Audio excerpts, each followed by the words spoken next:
Thank you, Mr. Chairman. Madam Chair, thank you. Yesterday was a really bad day for my home state of Indiana. We had over 2,100 workers who were given pink slips yesterday. They lost their jobs at a company that had been in Indiana since the early 1950s.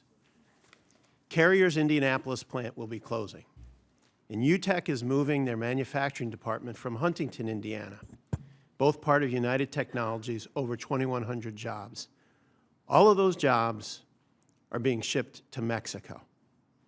Last year, Carrier had $58 billion in sales and $6.1 billion in earnings.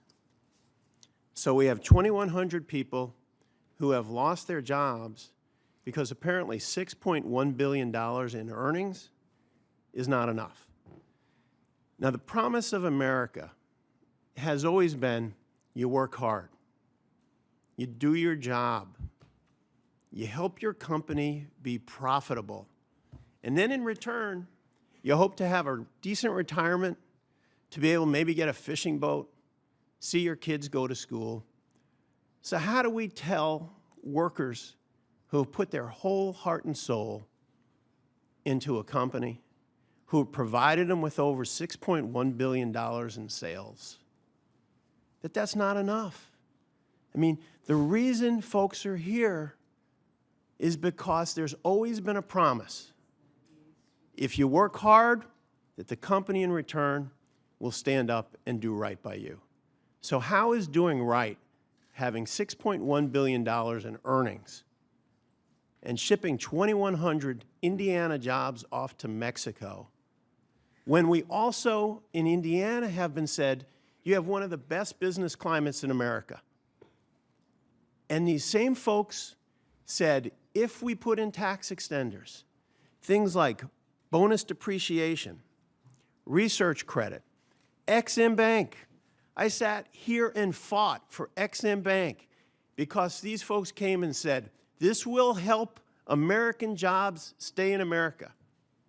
So yes, sir. How do you provide the confidence to these workers and others that this compact even exists anymore?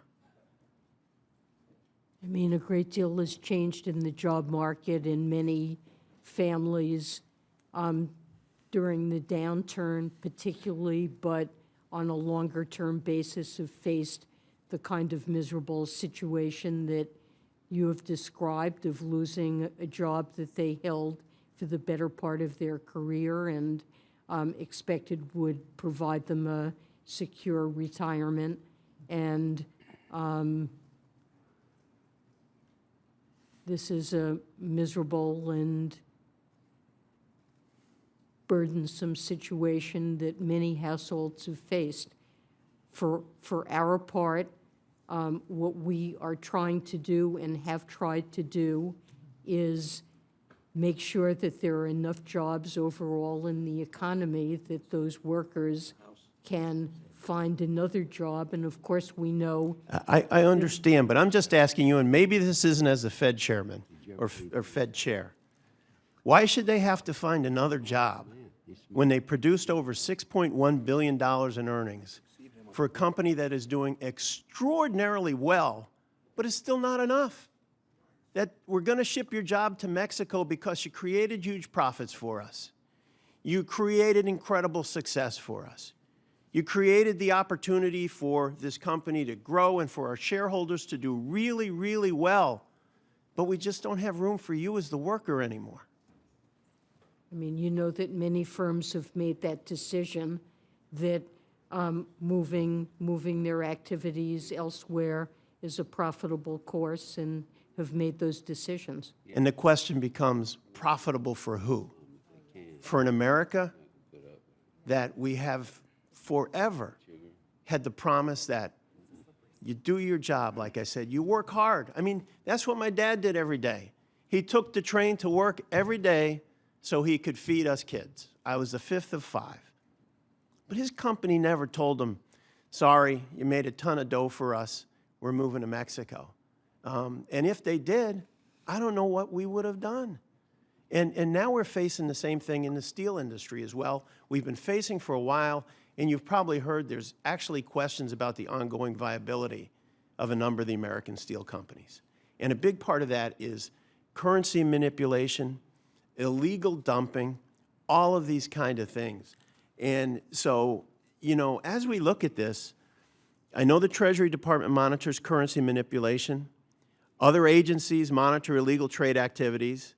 But as head of the Fed, are you concerned that the United States tries to play by the rules while other countries dump steel here, dump other products here, manipulate currency, and we seem to be unable to provide our companies who are doing this with a level playing field?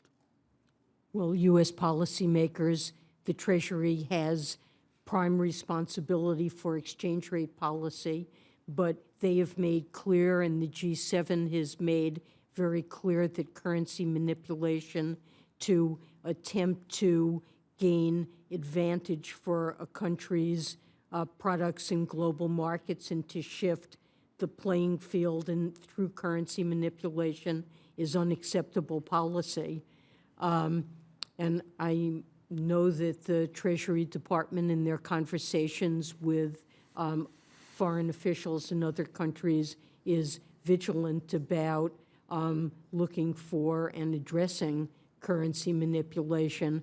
On the other hand, we all recognize that countries should be allowed to use tools of domestic policy, like monetary policy, to stimulate domestic demand in situations where inflation is running well below a country's inflation objective, or domestic spending, unemployment is high and domestic spending is weak.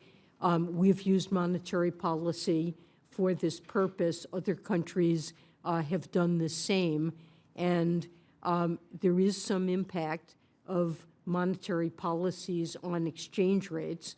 We recognize that, but it also works through other channels that tend to have broadly shared benefits. Well, as Fed Chair, I hope you keep in mind, as you set rates, as you set other things, the importance to our families of the chance to go to work.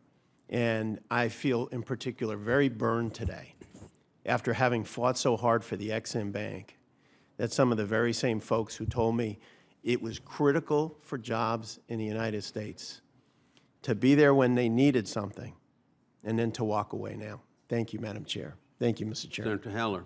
Mr. Chairman, thank you, and thanks for holding this